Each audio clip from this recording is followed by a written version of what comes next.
Today we're reacting to Yes, I Went to a Freak Off story time. I think this is the same story time. I don't know if you know this video on my channel. About a girl who used to be a dancer and a guy came in, was purposefully giving all the other dancers that hurt. So seems she knows a lot. That being said, man, let's get into it. Pull up to the Twitch. I will be streaming today around 5 or 6 o'clock. We're having a great time over there, building a great community. Let's get to it. Who had them freak offs? If Diddy is, you know, woo, woo, woo, and Cassie definitely is a victim, Diddy ain't the only person going down. So yeah, I want a story time about how I unintentionally attended a freak off. I think it's crazy because people think that only Diddy started these freak offs, but I'm pretty sure anybody in the industry can tell you exactly how often freak offs happen. Now this was back in like 2016. I just imagine probably Diddy did it the craziest. You feel me? He just had the craziest mind frame to do something like how he was doing. You feel me? It was in Atlanta, Georgia. I'm gonna get straight to the point. Invited out by a group of people that were in the entertainment industry because I was a dancer and I had pulls and connects. I had girls, so like anybody else that was in that time, everybody wanted to go to Atlanta. Atlanta was the Black Hollywood. So I go to this restaurant, nice ass restaurant. I made the comment that I was cold, and these people literally brought me a personal heater. Damn. Like, I mean, to me that was something because I was young and it's like, I mean, I haven't heard of that. I done went to a restaurant. I love Steak 48 out here in Houston. $300, $400 tab. I love Steak 48 whenever I go.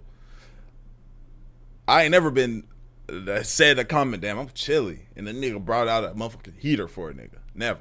It's like, okay, little old me. Okay.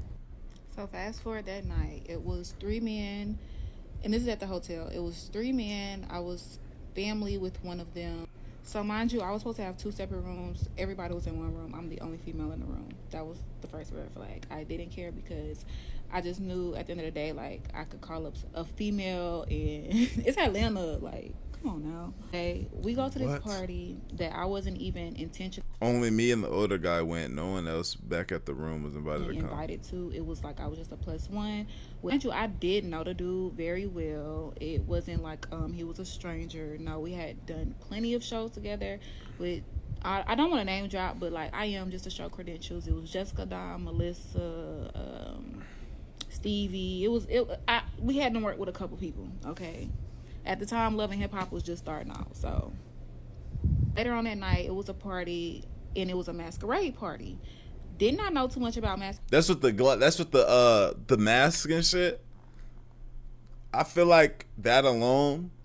If I go to a party and I pull up and niggas is holding the mask shit, we on the masquerade. Like this is not whatever time or period where that was lit. Like that makes me think there's some type of secret cult shit going on. If I would pull up to a masquerade party, like that just sounds odd to me because of how the world is now. Like that just seems very like those shits don't look weird to y'all. Going to a place, everybody got suits on and they're holding up a mask to their face or have a mask on. Like why what the fuck? Masquerade parties, I just knew that it was this big mansion masquerade party and everybody had to wear masks. So walking in, everybody had the type of mask that you wear to your face. If you didn't have one or brought one, they had them like at the table as soon as you walked through the door. Mind you, you did have to have a code, like a secret word to get in, and once you get in, it was literally just like a regular mansion, it's too ballroom much type of thing. So this is where you get crazy, right? So my homeboy or whoever you want to call him, he's an older dude. I'm younger. You probably would have thought the nigga was my sugar daddy, but if you know, you know. And for the people in the SIP, if you know the only man that I was hanging around and now he's locked up, you do the math. And no, it's not Diddy. Be for real. So anyway, this whole mansion party, it was like, you wouldn't have known if it was any celebrities there, like I said, because everybody had on masks. And I don't think this had anything to do with like no. So the guy that I'm cool with, he wanders off and he leaves me because there was like this back room. It had a red rope and it was security standing there. And if you did not know anybody, like you had to know somebody to get in this back section. Okay, that's like alcohol. But y'all, the alcohol was not the same type of alcohol that I drink now. And I was not a drinker until I started dancing. So hell no. Hell no. Can't go. Spike and drink. The drink comes spiked. You know, niggas spike drinks. People spike drinks to take advantage. But the drinks come spiked already. Hold the spike on mine. Like, you pull up, let me get a Makers and Coke. Why my Makers and Coke purple with smoke coming up? Oh, that's just the spike. We spike everybody's. You know, it's part of the festivities. Fuck out of here. Take some of that spike out of my shit. Leave a little, because I just want to see what everybody feeling, but a tiny bit. Don't put all that spike in my shit. It really makes me think now how much I honestly did not remember. Like, I don't know. Minutes. He comes back. He says immediately, y'all, we gotta go. Y'all, when I tell you, when we get back to the room, this man act like he had seen a fucking ghost. And he literally told me, I'm trying to get straight to the point as possible. There were Asian kids that were performing sexual acts on Caucasian men. There were Vietnamese or Asian kids, again, serving Uggs on trays, dancing on top of tables, basically entertaining these men. And it was different rooms. It was room after room after room with this going on. He said that he was so disturbed because he had kids older than the kids that were doing all of this stuff. And the kids obviously had been so used to it. They were so honestly.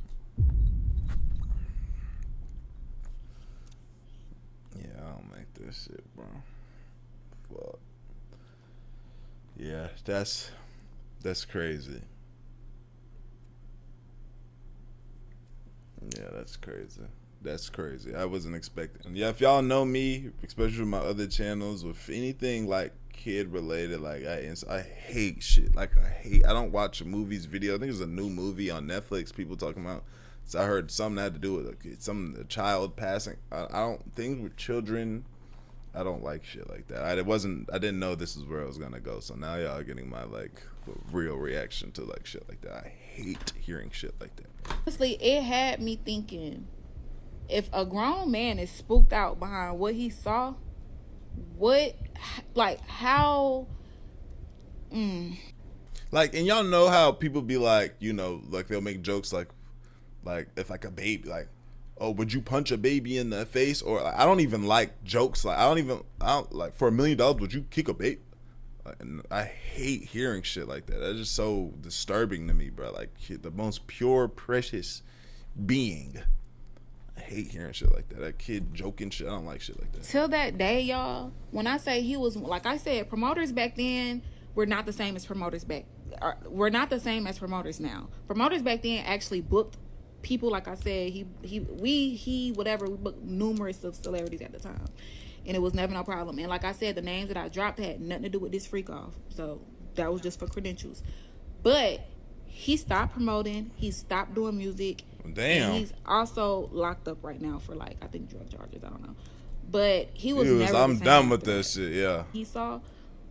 But a couple years later, after this whole Justin Bieber Yummy Yummy video came out, y'all, that stuff made me sick to my stomach, because as soon as you walk in, it was,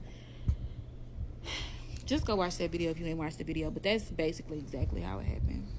So I say that to say this: Diddy is not the only one who had them freak offs. If Diddy is, you know, and I can fact check everything. But anyway, stay tuned for the next story time about how one of the most famous rappers of their time tried to lock Diddy. Yo, don't know how to cut your videos up, man. Damn, you done left so many parts where we don't know what the fuck. Anyway, that's so crazy, bro. Like, you know, there's certain times where you might see a movie or you might see like a certain thing, like a conspiracy thing, where it's like you kind of had to sit back and think about, damn, how real could this possibly be? You know what I'm saying? Like, is this, you know, how could these things go, and how are these things possible? Like, you think this could be the case?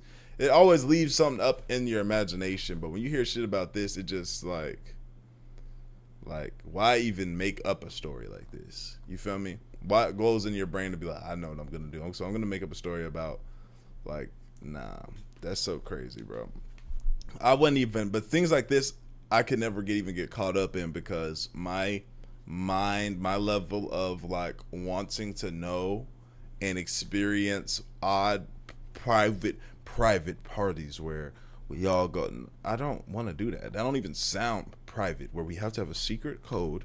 We put mask on when we get in there. There's rooms where you can't go into like unless you know somebody. Hell nah, brother. Hell nah. That being said, man, y'all let me know what y'all think, bro. I like the video. So comment the bench rush in the channel. I love you. I appreciate y'all. Great for y'all. And we gon' hit that door.